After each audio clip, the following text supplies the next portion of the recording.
Trước khi bắt đầu, nếu bạn đang tìm kiếm sách để học IELTS hiệu quả, thì đây là những cuốn sách chúng mình khuyên dùng. Nó có thể giúp bạn đạt điểm IELTS từ 7.0 tới 8.0. Bạn hãy xem ở phần giỏ hàng trong kênh nhé. Cảm ơn bạn đã ủng hộ kênh. Section 1. You will hear a brother and sister talking on the phone about arrangements for their father's 80th birthday party. Hello? Hello, Rob. Margaret here. I'm just calling about the arrangements for Dad's 80th birthday party. Right. I've rung round the rest of the family. Most people do intend to come, even though it's a long journey. Have you made any progress with the venue? Yes, there are 3 possible hotels we could use for the party. The Royal, the Star and the Winchester. Oh, good. If we can make a decision now, you can probably book straight away on the internet, can't you? Well, only the Star. I'd have to make a telephone booking at the others, but that'd be okay too. Okay. So which one do you think? I'm not sure. They're all fairly suitable and they're in really nice locations. The Star looks right out over the bay. It's on a cliff top. Then the Winchester is in lovely countryside too. Yes, it's in the valley, isn't it? Yes. What about Mum's wheelchair? How easy would it be for her to get in and out of these places? Well, I know that the Winchester would be fine, and the Star because I've been there with her before. I wasn't sure about the Royal because I seemed to remember it had a lot of steps, so I checked, and apparently it's had ramps installed recently, so there wouldn't be any problem there either. Oh. And what about the kids?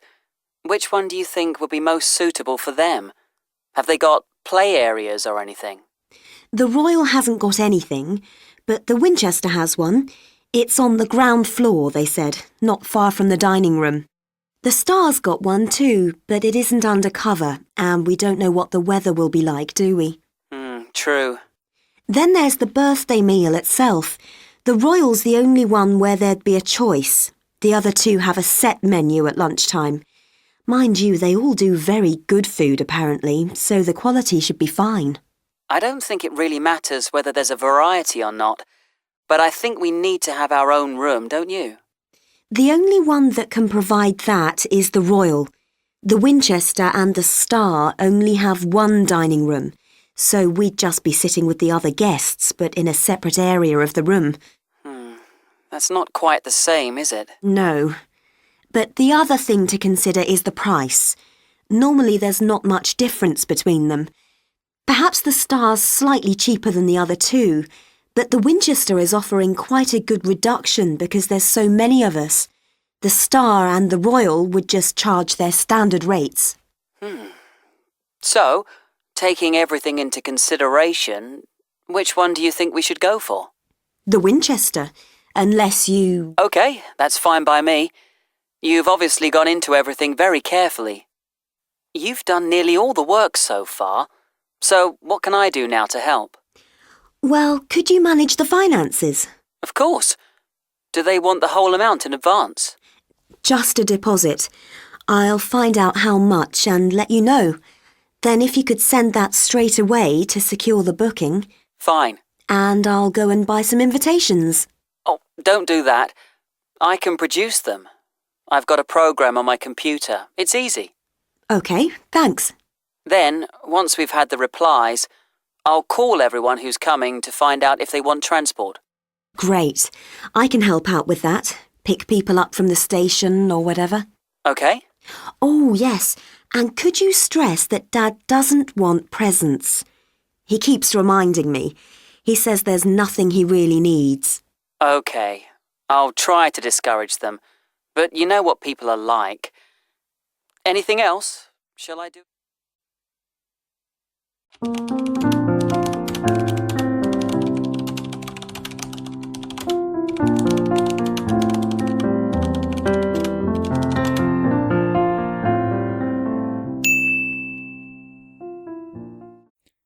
Section 2. You will hear a radio broadcast about a new museum which specializes in vacuum cleaners. A new museum has just opened dedicated to vacuum cleaners. Yes, that's right, vacuum cleaners, the machines powered by electricity that suck up the dust and dirt from the floor. The museum's opened in a town called Eastwood in central England. Until now, Eastwood used to be an industrial town where people used to be employed as coal miners. But then, a local resident called James Brown became frustrated with the nation's failure to recognize the importance of vacuum cleaners, and he decided to set up his own museum. James first fell in love with vacuum cleaners when he was only 4 years old. At the time, his mother was unwell, so he used to help her out by vacuuming the house, and it was to be the start of the lifelong love affair with this humble household appliance. However, it wasn't until James was 8 years old that he first acquired his own vacuum cleaner. After it had been thrown away on the streets, he took it home, cleaned it up, and plugged it in. Amazingly, it still worked. And that was the beginning of his collections. By the time he was in his teens, his collections had grown to 30. The collection continued to grow until it reached the final count of 126, which it stands at today. James is delighted to share his enthusiasm of vacuum cleaners with visitors. One of his favorite party tricks is to blindfold his eyes so he can't see and ask someone to switch on one of the machines. When I tested him out on 5 different machines, switching them on and pushing them across the floor, he had no problem telling me the manufacturer of each one, and he could even tell its age. Loading on now a common household appliance, it wasn't until 1950s that most people could afford to buy a vacuum cleaner, as before that they were very expensive. In today's money, you would have had to pay around a third of the price for an average car, which is around 3 months' wages for most people. Like most modern appliances, the invention of a production line halved the price almost immediately. But James is not the only vacuum cleaner aficionado out there, and a few years ago, he made a special trip to the USA to the factory of his favorite, the Kirby vacuum cleaner. There is also an American website called Vacuum Land that's dedicated to vacuum cleaner collectors. This year, they're even holding a convention in Texas with competition, awards, and lectures on the subject. So James might want to pop back to the United States to meet some vacuum lovers. So, if you've been inspired and want to visit James's Vacuum Cleaner Museum, what days could you go to visit? Well, they're open all year round from 9:30 a.m. to 5:30 p.m. from Tuesdays to Saturdays, except Thursdays when they're open until 7 p.m. and Mondays when the museum is closed. The history of the vacuum cleaner is an interesting one. The first commercially available powered vacuum cleaner was invented in 1901 and was called the Puffing Billy. It was so large it had to be pulled by horses and parked outside the house where the cleaning was being done. It was initially driven by an oil engine, although it was later adapted to be powered by electricity, and it was used to clean the carpets and the palace of King Edward VII in London. One of the most famous electric vacuum cleaners is known as the Hoover. This was developed in the USA in 1908. It's often thought that it was created by a Mr. Hoover, but in fact, it was created by a James Spangler, who worked as a cleaner in a department store. Mr. Hoover was a businessman who bought the idea and then developed and marketed it in the USA and other countries. The Electrolytes Model 5 was developed in 1925. Up until that time, vacuum cleaners had been heavy devices which were not easily bought from. This was a lighter model which laid on the floor and can be pulled along on 2 strips of metal, and this was an idea that was copied by many other manufacturers. Then there's the Electrolytes 30 or Triple X, which was developed in 1937 in the USA and is perhaps the most visually elegant vacuum cleaner of all, with its sleek lines inspired by the Art Deco architecture popular in the 1930s.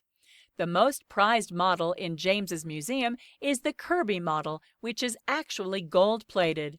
Kirby made Peace's trophy, but they also manufacture vacuum cleaners for everyday use, as sold only by salesmen who demonstrated them only in the customer's home. But even the everyday model might eventually become collector's items. Now, if you want to visit the museum...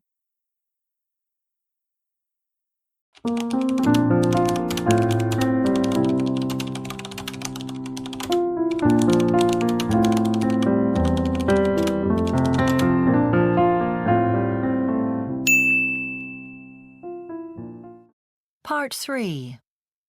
You will hear part of a discussion between two drama students called Charles and Lorna about a songwriting course. Hi, Charles. I'm writing my report on the songwriting course for drama students. You know, the one-week residential course for drama students from different universities where you learn about writing songs. You did that course last year, didn't you? Could you give me some tips for the report? I'm having a few problems with it. Yes, it was great. Well, Lorna, you could start by thinking about what you got out of it. Evaluating how useful it was is simple. The challenge is not to go over length. Referring to published sources might help. That would make it more scholarly too. OK, I'll go with that. And saying why you did the songwriting course is important. Some people just do it as another string to their bow to help with auditions for work and things. I thought it was a good opportunity to try out new techniques for communicating feelings and emotions. I was already confident about singing before I did it. I thought it was the location of the course which made it special, being held in a country house rather than in a university. They were doing some building work on part of the house, though, so it wasn't always easy to concentrate. I enjoyed the workshop most. How about you? Well, we were divided into 6 small groups for the afternoon, each with their own advisor. That was the best bit for me, having that discussion with an expert. When we got into pairs to start writing our songs, the idea was to combine people with different levels of knowledge and experience. But my partner preferred working on her own generally. And what did you think of the course content? I hadn't realised before how important the structure of a song is to its success. Yes, we learned it's no use writing the most beautiful words and melodies if there's no shape. And we learned about the importance of a chorus in a song. I knew about that stuff from my singing classes. It's a bit obvious, isn't it? I suppose so. It was the input on lyrical styles and forms that I found tedious. You could always look them up on the web. Anyway, how did you get on with writing your song? It was tough, and Peggy, my partner, was hard work, which wasn't funny, and writing was a slow process as a result of our lack of communication. By the time we finished, I was exhausted. Writing music from the heart is like that, especially by the end of a course. Well, that's got the report sorted, thanks. Have you decided which teachers' workshops you're going to do next term? I want to do Bob Lacey's. He's got a brilliant reputation for voice coaching. You know, getting us to use dialects and different pronunciation and stuff. He gets you to do things like read out a newspaper article in character. It's amazing. I'm thinking of going to Evelyn Chance's workshop. Oh, Evelyn. She's quite a character. Is she running the stage fights course again? Yes, fencing and pretend punches and throwing techniques. She really knows how to help actors use the whole of the space available. Lots of people like Ted Winter's workshop. He knows how to deliver. He's keen on actors conveying emotion through their bodies and faces alone. It's a great way to reveal complex relationships and situations to an audience without making a speech of any kind. I'm definitely going to sign up for that one. If you want to understand a director's ideas, Kevin Gray's workshop would be perfect for you. He likes telling people what to do, and he's always saying you can't have a company of actors reading a play any way they want because they'd end up fighting amongst themselves. They must listen to the director. What about Dorothy Thomas? She's good at activities for getting rid of stress and, emptying your mind of all thoughts about the past, and that can really help when acting. Well, I think I'll put my name down for...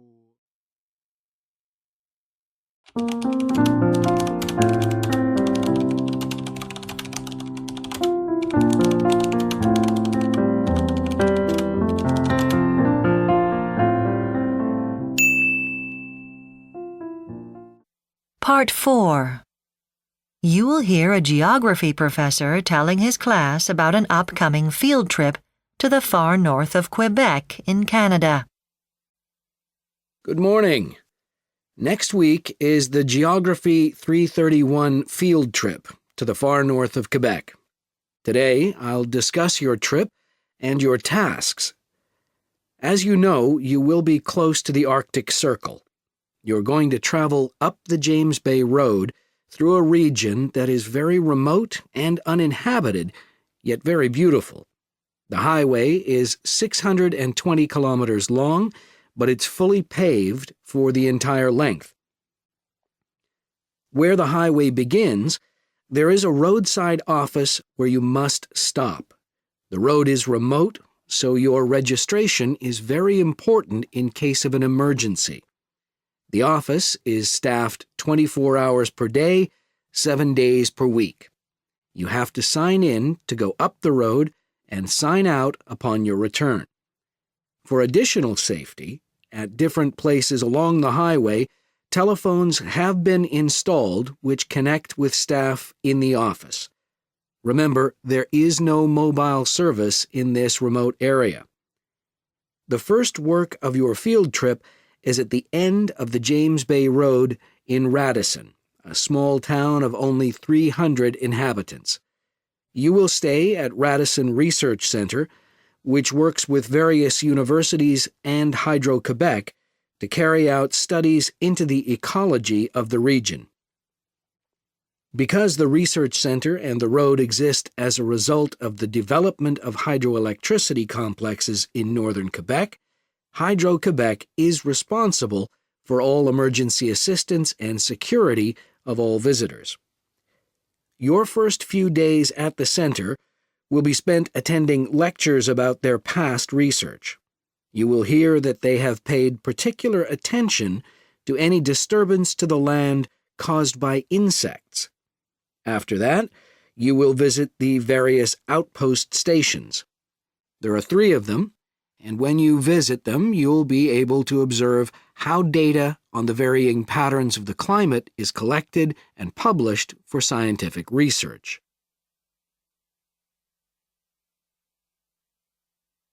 The second part of your field trip is back down the James Bay Road to the Trans-Taiga Road, which is the northernmost continuous unpaved road in eastern North America. In fact, it's very uneven gravel, so drivers have to be very careful. Hydro-Quebec cautions that driving over rocks on the rough road may cause severe damage to the car. Any breakdown is serious, as repairs are costly. Along the way, you will be stopping at 2 hydroelectric generating stations, each on a different river. There you'll meet with engineers who will explain and demonstrate how rainfall has an impact on producing electric energy. Your last 2 days of the trip will be spent camping out in the taiga on the Canadian Shield. Taiga is the Russian term for a type of forest. You will find the region is relatively poor in the number of plant species, yet there is a great variety of wildlife that can be seen. You'll go to an area that once had forest fires, and you'll see how the landscape has naturally small rocky hills which confine the lower wetlands. These low-lying areas are called muskeg, which is made up of slowly decomposing plants. It is not safe to walk on it, as it has pools that are not easily seen. So keep to the rocks. The muskeg is home to many small birds and waterfowl. In fact, there are at least 60 varieties, so keep your waterproof digital cameras handy so you can take plenty of pictures. Then we will have documentation of the existing waterfowl, as some are becoming extinct. Water is a problem in this area, so you'll also be collecting test tubes of water to bring back to our research lab for analysis. It needs to be monitored for pollution that may be caused by rainfall coming from the south.